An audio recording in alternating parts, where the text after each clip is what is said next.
a ser amada. Pero antes, creo que debemos analizar la manera en que amamos a otros, y hacerlo a través de la palabra de Dios. Desde el libro de Gálatas, capítulo 5. Hoy, el pastor Adrián Rogers, en la voz del pastor Lenín de Llanón, comienza el estudio bíblico Cómo amar y ser amado. Busque la epístola a los Gálatas, capítulo 5. Hoy quiero hablar del tema Cómo amar y ser amado.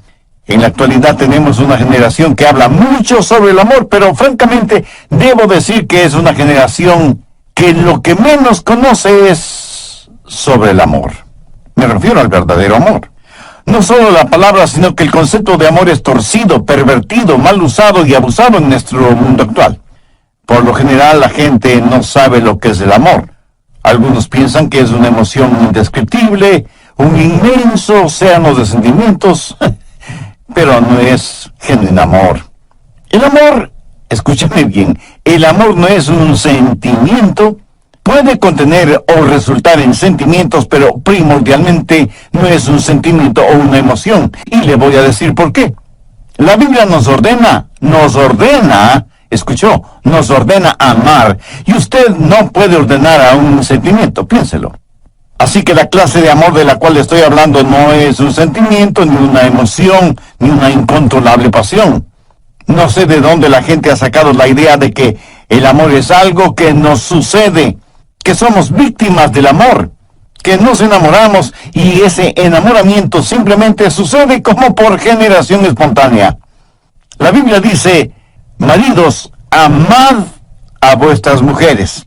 Por favor, note que esto no es una sugerencia, es una orden, porque el amor verdadero tiene que ser una decisión y una conducta. Usted puede escoger el amar, y cuando así lo hace, el amor no es primordialmente un sentimiento, sino algo que usted hace. La razón por la cual estamos tan confundidos en este mundo y en este asunto es que usamos una sola palabra para el amor. Los griegos eran más exactos y tenían varias palabras para hablar del amor. Por ejemplo, la palabra eros, raíz de palabras como erotismo, erótico, dan a entender la clase de amor que un hombre puede sentir por una mujer, y viceversa, y eso está bien. De hecho, es maravilloso, pero no es de eros de lo que estoy hablando. Aunque debemos amar a todos, no amamos a todos en forma erótica, y ni siquiera tengo que elaborar en este punto. Otra palabra griega para amor es fileo, que abarca lo que es el amor fraternal, la amistad, el compañerismo, la camaradería. En varios países del mundo hay ciudades que se llaman Filadelfia, o sea, amor fraternal. Y eso es muy positivo. Pero quiero centralizar mi mensaje en la palabra ágape, que tiene que ver con el amor divino, cómo tenerlo, cómo darlo, cómo recibirlo. Si usted quiere exhibir un diamante, lo pondrá sobre un terciopelo negro. Entonces podrá apreciar ese diamante en toda su exquisita belleza y perfección. ¿Sabe qué eso hace Dios con el amor ágape? Lo pone sobre el terciopelo negro de las obras de la carne. Veamos Gálatas 5, empezando en el verso 19. Y manifiestas son las obras de la carne, que son adulterio, fornicación, inmundicia, lascivia, idolatría, hechicerías, enemistades, celos, iras, contiendas, disensiones, herejía, envidias, homicidios, borracheras, orgías y cosas semejantes a estas. Note que todas estas cosas que el apóstol menciona son totalmente opuestas al amor. Y Pablo continúa diciendo, los que practican tales cosas no heredarán el reino de Dios. Ahora, si usted puede relacionar su nombre con esta lista, si ese es su estilo de vida, si eso es algo que usted practica voluntariamente, a menos que usted se arrepienta y busque el perdón de Dios, su camino tiene un destino final, el infierno. La palabra de Dios es completamente clara y tajante al respecto. Los que practican tales cosas no heredarán el reino de Dios. Y eso es lo que Dios dice. Esto no significa que usted como creyente no tropezará ni caerá. Pero aquí se habla de un estilo de vida, de algo que se hace voluntaria y frecuentemente. Y si usted no practica un estilo de vida cristiano, eso quiere decir que usted no es salvo. Veamos ahora los versos 22 y 23. Mas el fruto del Espíritu es amor, gozo, paz, paciencia, benignidad, bondad, fe, mansedumbre, templanza. Contra tales cosas no hay ley. Nunca habrá una ley que diga que no puede amar, que no debe ser bondadoso o que le prohíba ser humilde, ¿verdad? Pero sí hay leyes contra las obras de la carne, pero no hay leyes contra el fruto del Espíritu. Hay 9 cualidades en el fruto del Espíritu y vamos a estudiarlas tanto como nos sea posible. Pero no solo que vamos a ver el fruto del Espíritu, sino que nos vamos a examinar a nosotros mismos para saber si somos en realidad cristianos espirituales y maduros. Vivimos en una generación que habla mucho acerca de los dones del Espíritu, profecía, hablar en lenguas, sanidades. Parece que cada persona está diciendo: este es mi don espiritual, ¿cuál es el tuyo? Dios nos ha dado a cada uno de nosotros un don espiritual y necesitamos descubrir cuál es ese don y desarrollarlo y ponerlo en práctica. Pero escucha atentamente lo que voy a decir. Ningún don espiritual es señal o marca de madurez espiritual. La iglesia de Corinto fue una iglesia completamente carnal, a pesar de la práctica de dones espirituales. Si yo quiero saber cuán madura es espiritualmente una persona, jamás examino sus dones, examino sus frutos, porque la marca de la madurez espiritual no está en el don, sino en el fruto. Al describir ágape, el amor divino, debemos notar varias cosas. Primero, el amor tiene que ver con decisión y conducta. Segundo, la descripción de este amor. Tercero, el desarrollo de este amor. Y cuarto, el deseo por este fruto. ¿Qué cualidades tiene el amor ágape? ¿Cómo podemos describirlo? Y como nosotros no podemos describirlo, Dios utilizó al apóstol Pablo para que describa el amor ágape en 1 Corintios 13. El amor ágape tiene 10 cualidades distintivas, de acuerdo a 1 Corintios 13. Si en su corazón y en su vida usted tiene estas 10 cualidades, entonces usted es un cristiano espiritualmente maduro. Primero, el amor ágape es sufrido. 1 Corintios 13:4, el amor es sufrido. El verdadero amor nos capacita para ser pacientes. Si usted es una persona impaciente, si dice: amé a tal persona hasta donde pude, pero ya no merece mi amor y por eso he renunciado a seguirla amando. Mi amigo, cuando usted deja de amar, ese momento es cuando usted menos se parece a Jesucristo. La Biblia dice que Jesús, habiendo amado a los suyos, los amó hasta el fin. El verdadero amor es sufrido, paciente. Perdona 70 veces 7, pero no se contenta con perdonar 490 veces, sino que sigue perdonando y perdonando y perdonando. ¿Por qué? Porque el amor es sufrido. Segundo, el amor ágape es benigno. ¿Y ahora qué es benignidad? Es servirnos los unos a los otros. No es servirnos los unos de los otros. Si nos amáramos, ¿qué haríamos los unos por los otros? Permítame ilustrar esto en primera persona. Si usted me ama, ¿qué es lo que me daría? No me daría lo que yo merezco, sino lo que yo necesito. Veamos Lucas 6, los versos 27 y 28.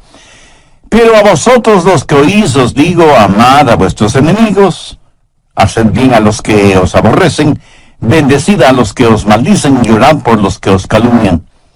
¿Qué debemos hacer por nuestros enemigos?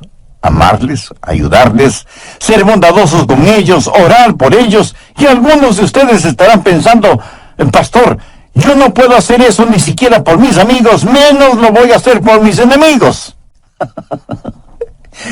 Permítame hacer una pregunta. ¿Alguna vez lo ha tratado siquiera? Si alguien le ha hecho daño, ¿ha tratado usted de hacerle un bien? En otras palabras, ¿es usted para esa persona una bendición? Porque eso, mi amigo, es el amor ágape. Tercero, el amor ágape es sincero. El verso 4 dice: el amor no tiene envidia. Si usted es una persona envidiosa, celosa, es porque no ama a la persona que envidia o que cela. Si usted me envidia o yo le envidio, es porque ambos queremos las cosas que el otro tiene. Si yo quiero algo que es suyo, no me regocijaré de que usted lo tenga. Eso no es amar con sinceridad. así como no lo es que me disguste sobremanera cuando usted es alabado, cuando considero que su ganancia es mi pérdida. ¿De qué amor sincero podría estar hablando? El amor verdaderamente sincero se regocija cuando los demás son bendecidos y prosperados. Cuarto, el amor ágape no es jactancioso, más bien le capacita para que sea humilde, para que no sea vanidoso ni prepotente, ni mire a los demás por encima del hombro. La Biblia dice que no debemos considerarnos más que los demás. Busque Proverbios 21:4. Altivez de ojos y orgullo de corazón y pensamientos de impíos son pecado. El orgullo y el genuino amor no pueden habitar en nuestro corazón al mismo tiempo. No podemos ser vanidosos y bondadosos a la misma vez. Una persona llena de egoísmo y orgullo jamás puede ser una persona llena del amor ágape. Sabe que las personas orgullosas son además argumentativas. La Biblia dice que solo por el orgullo viene la contención. ¿Sabe cuál es el problema en los hogares cuando hay argumentos y contenciones? Que se están enfrentando nuestros egoísmos y nuestros orgullos, y ninguno quiere perder. Quinto, el amor ágape es considerado. Verso 5. No hace nada indebido. ¿Sabe lo que eso significa? Significa que el verdadero amor es cortés, gentil. Cuando una persona hace lo indebido es una persona tosca, ruda. Y todos conocemos a personas así, ¿no es cierto?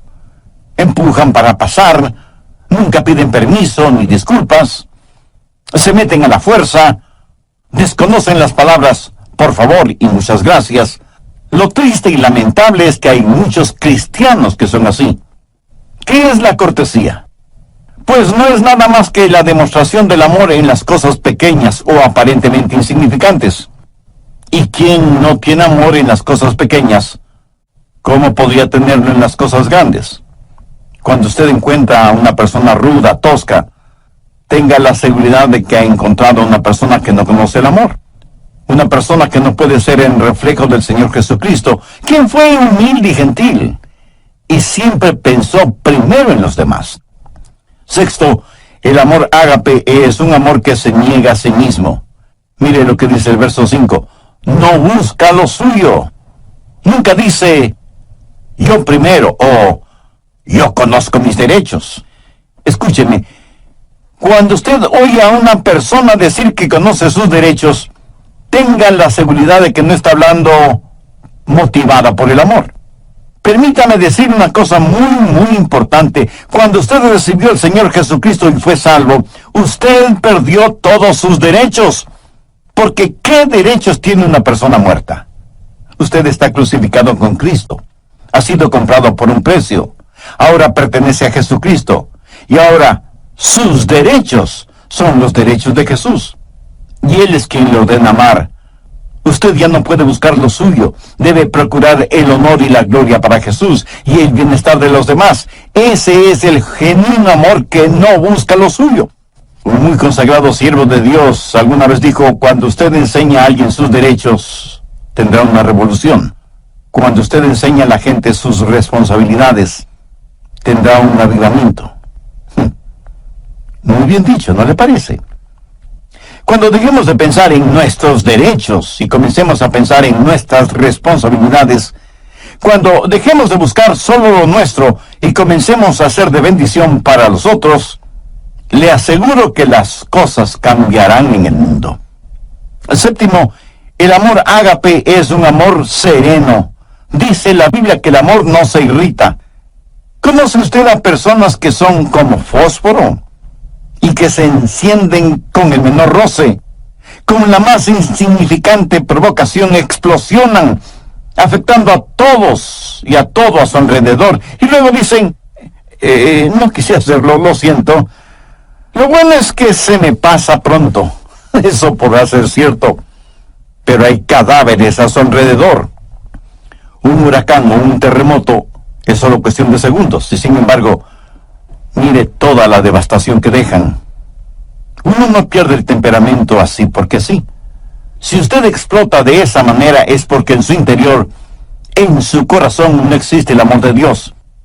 Si quiere saber con qué está lleno, vea qué es lo que sale de usted cuando es provocado. Una de las manchas en la vida de muchos cristianos es precisamente un temperamento irascible. El verdadero amor es sereno. No se lo puede provocar con facilidad, y cuando es provocado, sabe responder con mansedumbre y con humildad. Octavo, el amor ágape es un amor sacrificial. ¿Qué quiere decir un amor sacrificial? Note las tres palabras finales del verso 5. No guarda rencor. O sea, no va acumulando las faltas de otros. El amor ágape tiene la capacidad de perdonar y olvidar. Pero eso, mi amigo, eso cuesta. En algún programa anterior dije que no puede haber perdón sin que alguien pague el precio. Por ejemplo, si usted me debe $100 y yo le perdono esa deuda, el perdonarle me costó $100. ¿Lo entiende? Muchos de nosotros somos magníficos amanuenses y mantenemos una detallada lista de lo malo que los otros nos han hecho. Y no solo somos amanuenses, sino también buenos contadores. Y en nuestro libro de contabilidad anotamos minuciosamente lo que los otros nos deben. Y no estoy hablando necesariamente de dinero. Tenemos necesidad de aprender a perdonar y olvidar, sabiendo que hay un precio que pagar y un dolor que experimentar. El precio y el dolor lo pagó y lo sintió Cristo en la cruz del Calvario. Es la máxima demostración del amor sacrificial. ¿Ha aceptado usted el amor sacrificial de Cristo? Recuerde que nadie puede dar lo que no tiene. Si usted no tiene amor en su corazón, no podrá dar amor a nadie. Dios le ama y quiere salvarle. Jesús murió en la cruz para pagar la deuda de sus pecados. Si usted desea ser salvo ahora mismo, humíllese delante de Dios. Confíe. Irving Ravelo, gracias por su sintonía al programa de hoy. Sea bienvenido y bienvenida a El Amor que Vale. Por favor, mantenga su Biblia abierta en Gálatas 5, porque hoy continúa el estudio Cómo amar y ser amados. Ahora les presento al doctor Adrián Rogers en la voz del pastor Lenin de Llanón. Desde el programa anterior comenzamos a estudiar lo relacionado con el fruto del Espíritu, teniendo como base bíblica Gálatas 5, versos 22 y 23, y hemos visto 8 de las 10 características de ese fruto. Primero, el amor es sufrido. Segundo, es benigno. Tercero, es sincero. Cuarto, no es jactancioso. Quinto, es considerado. Sexto, se niega a sí mismo. Séptimo, es sereno. Y octavo, es sacrificial. Espero que tenga su Biblia y cuaderno de notas a la mano para sacar el máximo provecho de este estudio bíblico. Bien, prosigamos. Noveno, el amor ágape es un amor justo. Verso 6 dice, no se goza de la injusticia. Eso quiere decir que cuando alguien peca o fracasa o hace algo equivocado, usted no se alegra por eso. Más bien debería llorar y orar por esa persona. ¿Sabe usted que el chisme es un pecado? ¿Por qué? Porque la persona chismosa se regocija en su iniquidad. Cuando escuchan algo negativo acerca de otra persona, casi no pueden esperar para contárselo a otras personas. Se parecen a la mujer que dijo, mi lema es, nunca digas algo acerca de otra persona, a menos que sea algo que valga la pena chismearlo. Y aunque por lo general creemos que las mujeres son las chismosas, permítame decirle que conozco hombres que son chismosos. Se regocijan y parece que hasta aman la chismografía. Son diseminadores de malas y falsas noticias. Se regocijan de la injusticia. Ahora escúcheme, no estoy diciendo que debe hacerse el desentendido frente al pecado, porque eso es imposible. El pecado tiene que ser enfrentado. Pero no se regocije de la injusticia. Y antes de que usted diga algo negativo de otra persona, hágase las siguientes preguntas. Primera, ¿sé que eso es verdad? Segunda, aun si fuera verdad, ¿es necesario que lo diga? Tercera, y si lo digo, ¿cuál es mi verdadera motivación al decirlo? El amor ágape no se goza de la injusticia. La Biblia no habla de un amor ágape chapucero que simplemente ignora el pecado. No habla de un amor que siente cierta pena por la otra persona. Cuando usted sabe que otra persona está emocionalmente herida, cuando escucha que otra persona ha fracasado, ¿cómo reacciona? Hace poco conocí a un hombre que al saber del pecado de uno de sus amigos, cayó de rodillas, puso su rostro en el suelo y lloró intensamente por su amigo que había caído en pecado. Eso es empatía, no solamente simpatía. Eso es el tener el corazón quebrantado por el pecado de otros. 10, el amor ágape es un amor sufriente. Verso 7.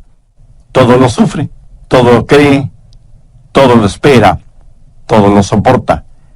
Esto de ninguna manera significa que el amor ágape se lo cree todo. Más bien quiere decir que el verdadero amor lo puede enfrentar todo, que no hay límites para su fe. Pero cuando usted ama, hay una carga que debe llevar, y desde ese punto de vista es un amor sufriente. La gente quiere saber por qué los seres humanos sufren. Algunos porque han perdido su fe en Dios.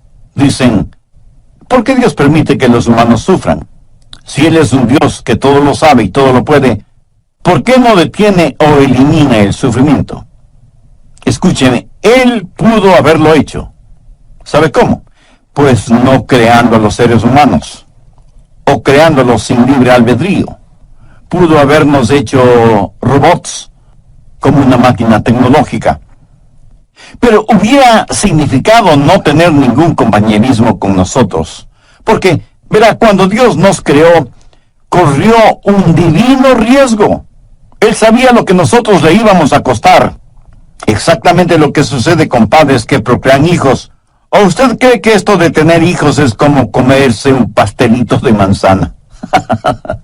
Mi amigo, tener hijos cuesta no solo en términos monetarios, sino también espirituales y emocionales. Y aunque usted no lo crea, de una u otra forma, nuestros hijos nos romperán el corazón. Dios sabía lo que iba a costar cuando nos creó y nos dio la capacidad de elegir. Y elegimos pecar. Cuando nos dio la capacidad de decir sí, también nos dio la capacidad de decir no. Para que un ser humano escoja a Dios, debe querer escoger a Dios. ¿Lo entiende? Dios nos dio ese libre albedrío, nos hizo de esa manera, pero al mismo tiempo Dios sabía que iba a sufrir. Cuando Dios escogió amar, escogió también el sufrir. Y alguien me preguntará, Pastor, ¿puede Dios sufrir? Permítame responder con una pregunta. ¿Sufre usted como padre cuando su hijo hace algo equivocado? Piénselo bien antes de contestar. La historia del hijo pródigo en el capítulo 15 de Lucas enseña que cuando un padre terrenal tiene un hijo rebelde, sufre. De la misma manera, cuando nosotros hacemos algo equivocado, nuestro Padre Celestial sufre. En Efesios 4:30 leemos, no contristéis al Santo Espíritu de Dios. ¿Lo ve? Nosotros podemos contristar al Santo Espíritu de Dios. Un aparato electrodoméstico, cuando se daña, le puede molestar. Pero solo sus hijos le pueden contristar, entristecer. Aunque muchos de ustedes a lo mejor ven este punto al revés. Pregunto, ¿puede alguna parte de nuestro cuerpo dolernos sin que nuestra cabeza lo sepa? ¿Quién es la cabeza de la iglesia? El Señor Jesucristo. Cuando su cuerpo, o sea, la iglesia, sufre, no sufre el Señor Jesucristo. Cuando Pablo se encontró con Jesús en el camino a Damasco, ¿qué le dijo Jesús? Saulo, Saulo, ¿por qué me persigues? La respuesta de Pablo, si el asunto no fuera tan serio, sería casi infantil. Le dijo que no le perseguía a él, a Jesús, sino a los cristianos. Escúcheme, cuando usted persigue al cuerpo, también persigue la cabeza. Cuando el cuerpo sufre, la cabeza sufre, y Jesús fue perseguido. Cuando una novia es infiel, impura, y no le presta ninguna atención al novio, ¿cree usted que el novio sufrirá? Le puedo asegurar que sí. ¿Quién es la novia? La iglesia. ¿Quién es el novio? El Señor Jesús. Cuando la novia sufre, el novio sufre también. Y cuando el novio decide amar a la novia, también decide sufrir. Y algunos dirán, pero Dios es Dios. Él no tiene que sufrir. Ciertamente, Él no tiene que sufrir, pero Él escogió sufrir. ¿Por qué? Déjeme ilustrar este punto.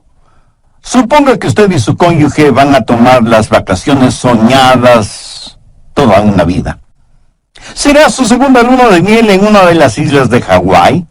Suponga que alguien les ha provisto un precioso condominio en la isla, a la orilla de una fabulosa playa, pero asimismo suponga que no tienen suficiente dinero para hacer todo lo que quieren hacer.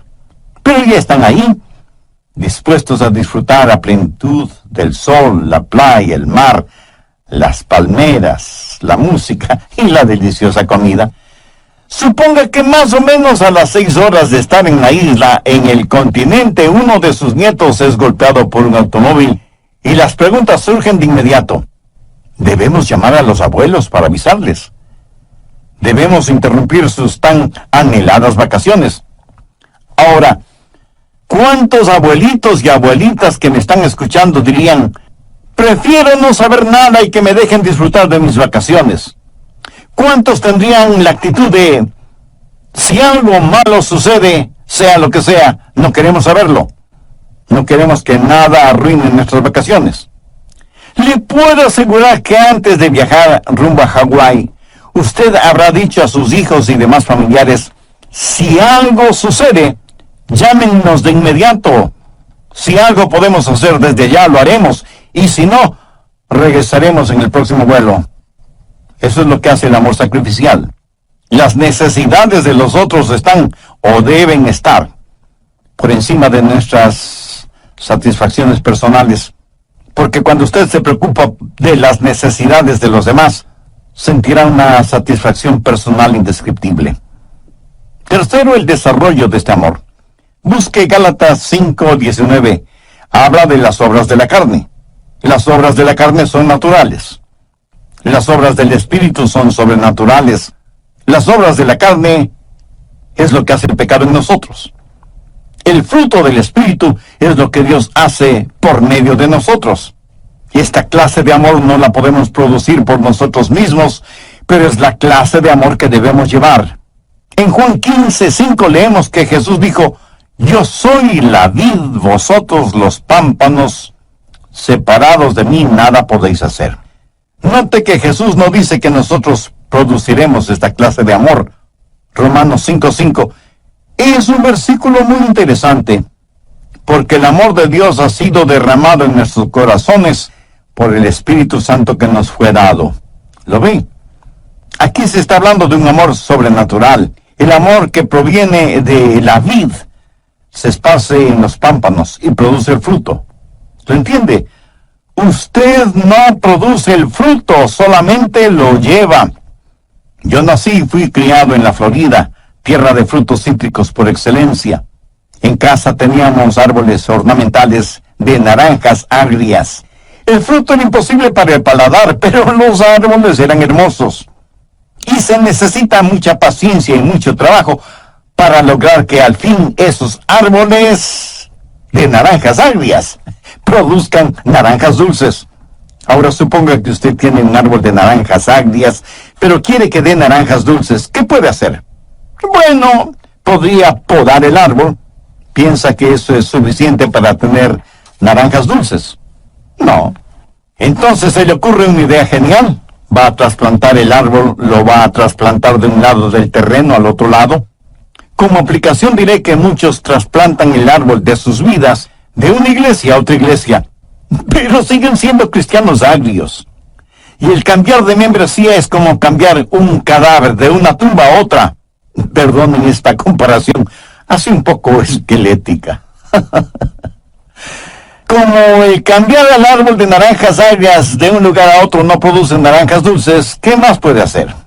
Bueno, pues ponerle nueva tierra, con bastante abono orgánico, no químico, cuidar el nivel de humedad de la tierra, que no le falta agua ni fertilizantes, y por último, cambiarle de nombre.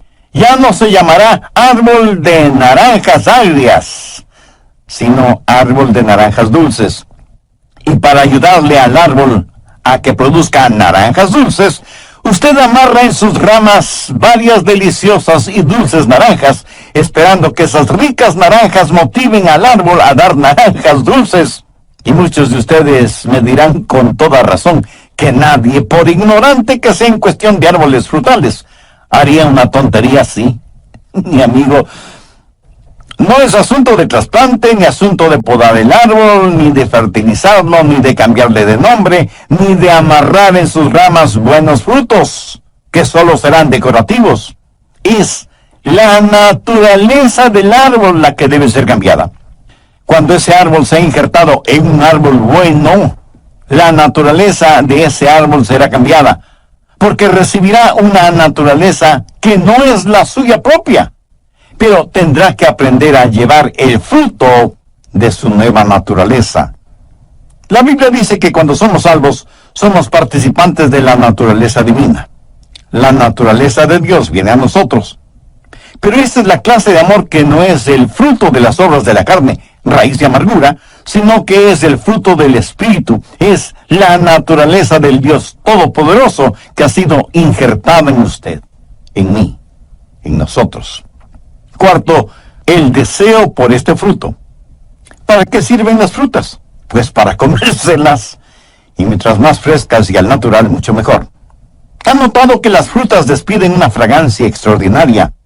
Uno puede reconocer una fruta solo por el olor, aún antes de mirarla o palparla. Imagínese ahora la bendita fragancia del fruto del Espíritu. ¿Sabe lo que el mundo necesita este mismo momento? Algunos de inmediato me dirán, el mundo necesita paz, bienestar económico, buena salud, progreso científico, etcétera, etcétera. Y aunque todo eso es verdad, el mundo lo que más necesita, sin embargo, es la realidad del fruto del Espíritu. Esa es la única manera de amar y ser amado. Cuando usted permita que el Señor habite en su humanidad y demuestre su deidad a través suyo, no será un amor humano el que usted exhiba, sino que será un amor divino. No será su vida la que viva, sino la vida de Jesús en usted. Su vida tendrá la fragancia de nuestro Señor Jesucristo. Anote al margen Efesios 5:2. Andad en amor, como también Cristo nos amó y se entregó a sí mismo por nosotros, ofrenda y sacrificio a Dios en olor fragante. ¿De dónde sale todo ese fruto? De una semilla muy pequeña. ¿Cómo es que se esparce el cristianismo? Cuando entendamos que la semilla está en el fruto, cuando empecemos a vivir Gálatas 5:22 y 23, más el fruto del Espíritu es amor, gozo, paz, paciencia, benignidad, bondad, fe, mansedumbre, templanza, entonces empezaremos a reproducirnos. Permita que el Espíritu de Dios hable a su corazón ahora mismo. Usted puede ya ser salvo, pero ha caído, ha tropezado, y se ha vuelto tan carnal que ha dejado de llevar su fruto espiritual. En Lucas 6, versos 44 y 45 leemos, porque cada árbol se conoce